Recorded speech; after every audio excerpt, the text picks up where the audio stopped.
दशकं 93 बन्धुस्नेहं विजह्यां तव हि करुणया त्वय्युपावेशितात्मा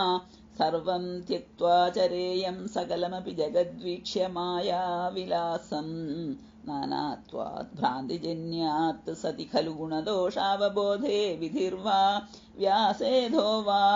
कथं तौ त्वयि निहितमतेः वीतवैषम्यबुद्धेः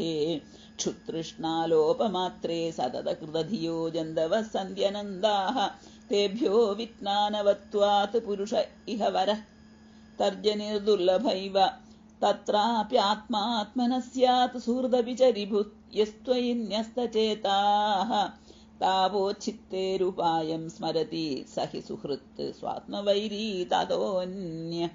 त्वत्कारुण्ये प्रवृत्ते क इव नहि गुरुः लोकवृत्ते विभूमन् सर्वाक्रान्तापि भूमिः न हि चलति ततः सत् क्षमां शिक्षयेयं गृह्णीयामीश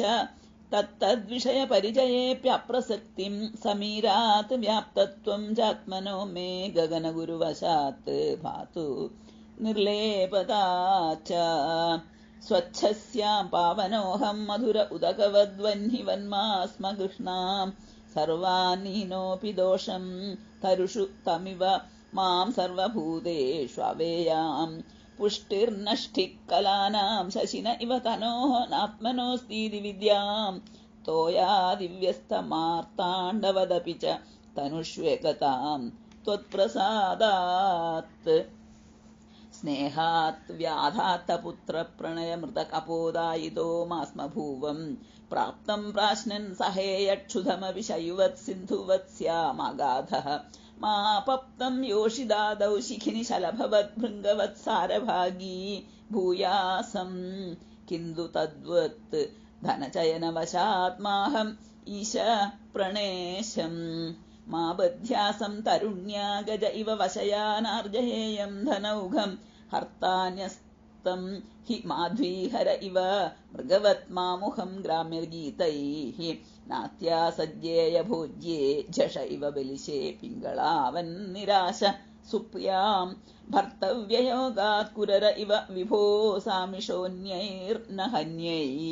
वर्तेयत्यक्तमानः सुखम् अतिशिशुवत् निस्सहायश्चरेयं कन्याया एदशेषो वलय इव विभो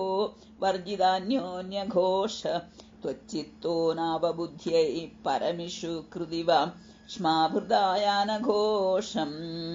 गेहेष्वन्यप्रणीतेषु अहिरिव निवसान्युन्दुरोर्मन्दिरेषु त्वय्येव त्वत्कृतं त्वं क्षवयसि जगदित्यूर्णनाभात् प्रतीयां त्वच्चिन्ता त्वत्स्वरूपं कुरुत इति दृढं शिक्षये पेशकारात् विड्भस्मात्मा च देहो भवति गुरुवरो यो विवेकं विरक्तिं धत्ते सञ्चिन्त्यमानो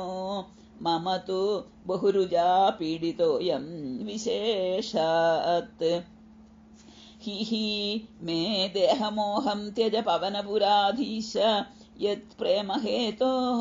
गेहे वित्ते कलत्रादिषु च विवसिता त्वत्पदं विस्मरन्ति सोऽयं वह्नेशुनो वा परमिह परतः साम्प्रतं च अक्षिकर्ण त्वग्जिह्वाद्या विकर्षन्त्यवशमद इदः कोऽपि न त्वत्पदाब्जे दुर्वारो देहमोहो यदि पुनरधुना तर्हि निःशेषरोगान् हृत्वा भक्तिं दृढिष्ठां कुरु तव पदपङ्गेरुहे पङ्कजाक्ष नूनं नानाभवान्दे समधिगतममुं मुक्तिदं विप्रदेहं क्षुद्रेहाहन्त मामाक्षिपविषयरसे पाहि मां मारुदेश। सर्वत्र गोविन्द नाम संकीर्तनं गोविन्द गोविन्द।